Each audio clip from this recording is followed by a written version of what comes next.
This is the completed install of this Peerless boiler. 230,000 BTUs is the size of this boiler.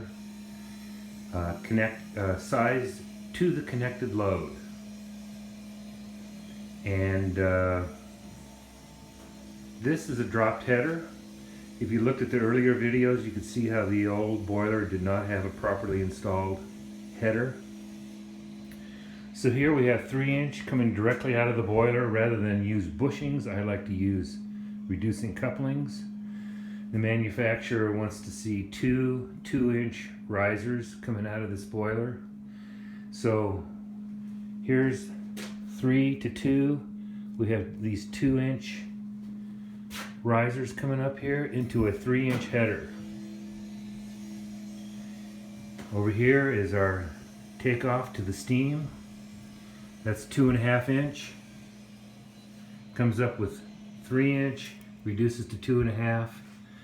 Turns, comes through here. We have a ball valve installed here for pressure testing and things like that. And then it goes on out to the system through that 2.5 inch pipe. Over here is our return, 2-inch return. Right here, we drop down, change to 1.25 inch, and we have our main Gorton steam vent right there. Comes on across and down. That's the return going back down to the bottom of the boiler.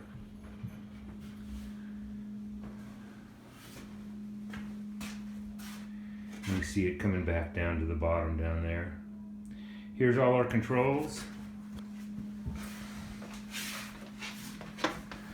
We have a manual reset high limit set at 5 pounds. This is a vapor stat. We have it set at 16 ounces with a 8-ounce differential. This is the gauge. We salvaged off the old boiler. Really nice 15-pound gauge. Gives you a better indicator on what the pressure is actually doing. Here is a manual reset low water cutoff. Over here is the Hydrolevel fluid control is what it's called. And it monitors it's the operating low water cutoff and fill valve control. And it basically takes the place of the old style number 67 float type low water cutoffs, which we use often. But I saw my friend Gordon on YouTube, Gordon Schweitzer, by the way. If you ever go check out his channel, he's a master when it comes to boilers, steam boilers.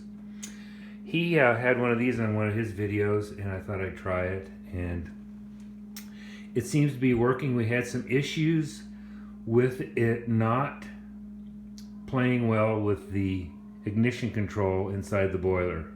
We had to put a dedicated transformer, isolate it from the transformer inside the boiler to get it to work properly. So I don't know what was going on with that, but we made it work that way. Okay, back there is our skim port, and that's what I'm doing here today. The boiler's been in operation for a couple of days, and we're going to skim it.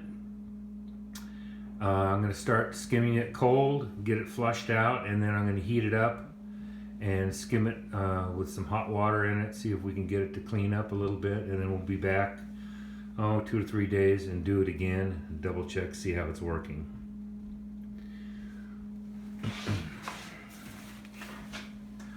Up here, let's go up here, is our solenoid valve. The Hydrolevel control will turn on that solenoid valve, feed water to the boiler. Here's our bypass. I don't like to use ball valves on bypasses. They're too easily bumped.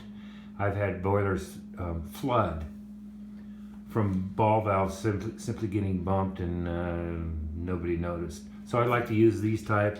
It's a more positive shutoff and it doesn't so easily get so bumped. Okay, so we're going to skim this and get it back in operation.